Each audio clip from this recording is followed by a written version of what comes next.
ፊልሙ የሚጀምረው በአንድ ደሴት ላይ ነው። በባህር ዳርቻ ላይ የተገነባው አንድ ትልቅ ህንጻ ይታያል። ትዕይንቱ ወደ ህንጻው ጣሪያ ይሸጋገራል። እዛም በሁለት ወገኖች መካከል ስብሰባ እየተካሄደ ይገኛል።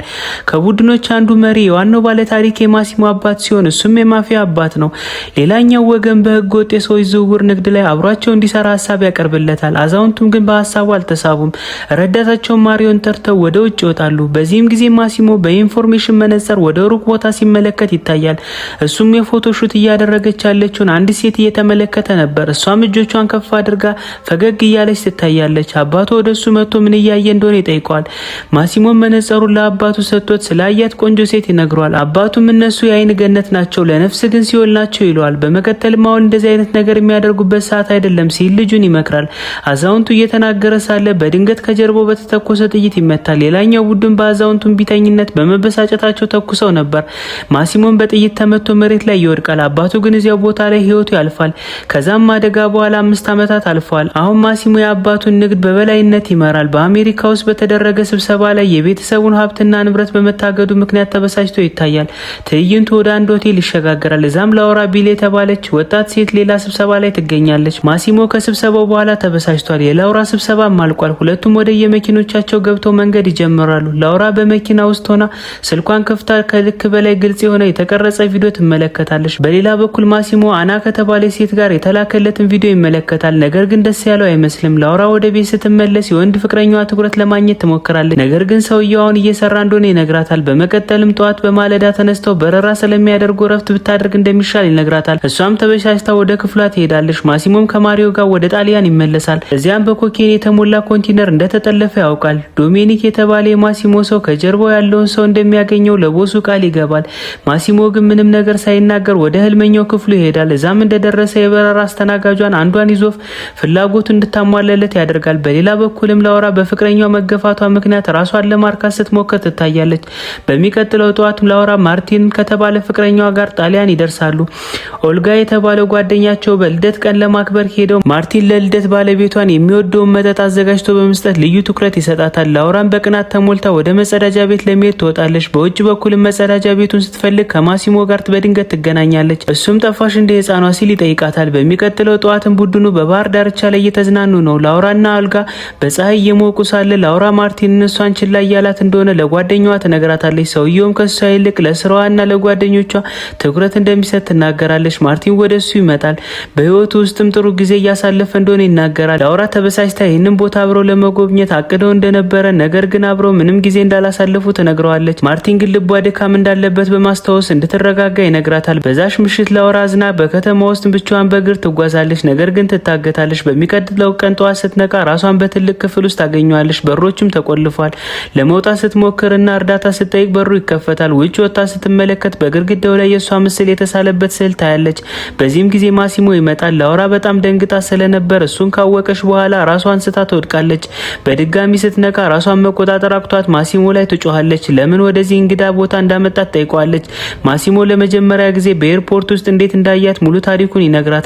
በዚያን ቀን ሊሞት እንደነበረና አባቱ በአይኑ ፊት እንደሞተ ይነግራታል። በጥይት ተሞቶ ህይወቱ በአይኑ ፊት ስታልፍ የታየው የሷ ምስል እንደነበረ ይነግራታል። ኮማ ውስጥም በነበረበት ጊዜ ሁሉ የሷ ፊት ያይ እንደነበረ፣ በአለም ዙሪያ ሲፈልጋት እንደነበረና አንድ ቀን እንደሚያገኛት ለራሱ ይነግር እንደነበረ ይነግራታል። በመቀጠል ማንም እዚህ እንደማይጎዳትና ያለሷ ፍቃድ እንኳን እንደማይነካት ይነግራታል። ላውራ ግን ተበሳጭታ ለእሱ ምንም አይነት ስሜት የላትም።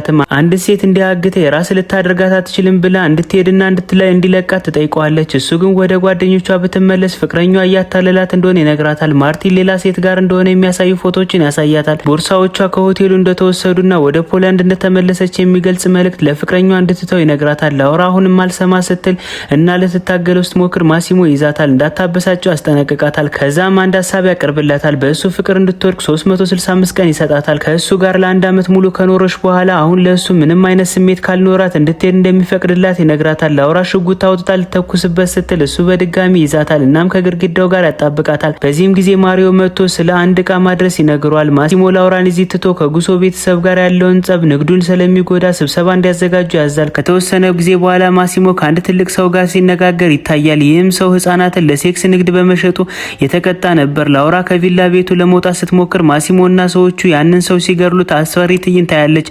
በክፍሉ ውስጥም ላውራ ባየችው ነገር ደንግጣ ሳለ ማሲሞ የጎደሉት ሰው ህጻናትን በመሸጡ ምክንያት ይገባዋል ይላታል። ላውራ ግን ስለ ስልኳና ስለ ላፕቶፓ ጠይቋለች። ማሲሞ አሁን ያንን ሊፈቅድላት እንደማይችል ይነግራታል። ወደ ጉዞ ስለሚሄዱ እንድትዘጋጅ ይነግራታል። እሷን በጥፊ ትመታዋለች። ነገር ግን እሱ ምንም አይመልስም።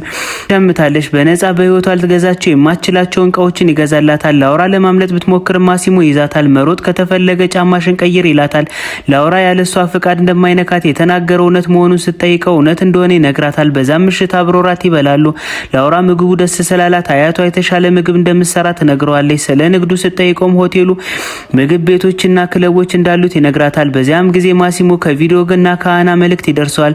በዛም ምሽትም ላውራ ስልኳንና ላፕቶፓን ታገኛለች። ወዲያውኑ ለእናቷ ደውላ ጣሊያን ውስጥ ስራ እንዳገኘችና ደስተኛ እንደሆነች ትነግራታለች። በሚቀጥለው ጠዋት ላውራ ስትነቃ ማሲሞ ካጠገቧ ተኝቷ ታየዋለች። ገላዋን ስትታጠብ ማሲሞ አብሯት ይገባል። እሷም ታበሳጨዋለች። ነገር ግን እንዲነካት አትፈቅድለት። ላውራ ወደ ሮም ትወሰዳለች። በሆቴሉ ውስጥም በተለያዩ ክፍሎች ያርፋሉ። በዚያውኑ ምሽትም ወደሱ ክፍል ሄዳ በድጋሚ ታበሳጨዋለች። እሱም ሊነካት ሲመጣ ግን ትወጣለች። ማሲሞ ይይዛትና በሰንሰለት ያስራታል። በዚያም ምሽትም ወደ ክለብ ይሄዳሉ።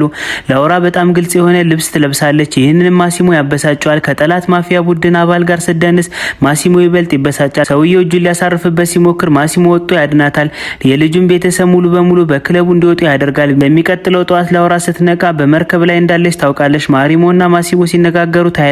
ማሪሞ ከሌላ ማፊያ ቤተሰብ ጋር ጸብ መፍጠሩ ጦርነት ሊነሳ እንደሆነ ይነግሯል። ላውራን አስወግዶ ወደ አና እንዲመለስ ይመክሯል። ላውራ ስህተት መስራቷን ተረድታ ማሲሞን ይቅርታ ጠይቋለች። እሱ ግን በክለቡ ውስጥ እንደ ሴተኛ ዳሪ እንደለበሰች በመናገር ይቅርታ አይቀበልም። ላውራ ተበሳጭታ ወደ ውሃው ውስጥ ዘላለች። ማሲሞም ተከትሎ ዘሎ ያወጣታል።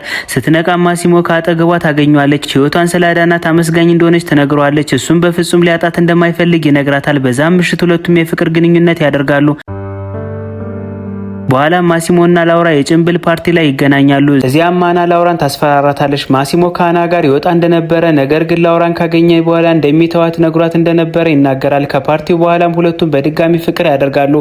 ማሲሞን በዋርሶ በሚገኙ ቤተሰቦች እንድትጎበኝ እንደሚልካትና ስራዋን ስትጨርስ አብሯት እንደሚወዳት ይነግራታል። ወደ ኤርፖርት በሚሄዱበት ወቅት ዶሚኒኮ ለተጨነቀችው ላውራ አና እንደማይጎዳት ሊያረጋግጥላት ይሞክራል። ነገር ግን ስልክ ደውሎለት ላውራን በዋርሶ እንድትጠብቅ ነግሯት ይሄዳል። በዋርሶ ላውራ ምንም አይነት ግንኙነት ሳይኖራት ማሲሞ ለእናት ጠብቃታለች። ከምርጥ ጓደኛው ከኦልጋ ጋር ትገናኛለች። ወደ ክለብም ይሄዳሉ። እዛም ይቅርታ ሊጠይቃት ሲፈልግ የነበረው ማርቲን ታገኘዋለች። እሷም ለማስረዳት ሲሞክር ተከትሏት ወደ ክፍሉ ይሄዳል። እዛም ማሲሞን ያልተጠበቀ ጥበቃ ሲያደርግላት ያገኙታል። ማርቲን ይወጣል። ላውራና ማሲሞ ግንኙነት ያደርጋሉ። ላውራ የእሱን ሸሚዝ ስትከፍ በጦርነቱ ምክንያት የደረሰበትን ቁስል ታያለች። እንደምትወደው ታምናለች። በሚቀጥለው ጠዋትም ማሲሞ የጋብቻ ጥያቄ ያቀርብላታል። እሷም ትቀበላለች። ነገር ግን ስራውን ለቤተሰቦቿ ሚስጥር እንዲያደርግ ጠይቋለች። ወደ ጣሊያን ሲመለሱ ማሪዮ ውጥረቱ እየጨመረ እንደሆነ ለማሲሞ ይነግሯል። ላውራ ህመም እንደሚሰማት ትናገራለች። ነገር ግን ዶክተር ማየቱን ትተዋለች። ቤተሰቦቿ በጋብቻ ላይ እንዳይገኙ ስለተከለከሉ ስለሰርጋቸው ይነጋገራሉ። ሆኖም ማሲሞ ኦልጋ ሚዜ ሆና እንድትመጣ ይፈልጋል። ኦልጋ ስትጎበኛት ላውራ እርጉዝ መሆኗን ትነግራታለች።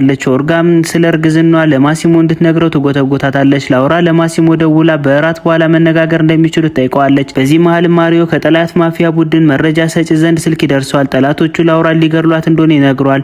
የላውራን መኪና ወደ አንድ ዋሻ ውስጥ ይገባል። ነገር ግን በሌላኛው በኩል አይወጣም። የላውራ ስልክ ሲቋረጥ ማሪዮ ማሲሞን ለመፈለግ ይሮጣል። ማሲሞም ነገሩ ሲገባው ራሱን ስቶ ይወድቃል። የፖሊስ መኪና የዋሻው መግቢያ ላይ ይዘጋዋል። በዚህም ፊልሙ ያበቃል። ውድ የሙሌ ሲኒማ ቤተሰቦች 365 ዳይስ የሚለው ፊልም ይህንን ይመስል ነበር። ፊልሙ እንደወደዳችሁ አልጠራጠርም። ቤተሰብ ያልሆናችሁ ከታች ሰብስክራይብ የሚለውን በተን በመጫን የቤተሰባችን አባል እንዲሆኑ እንጋብዛለን። መልካም ቆይታ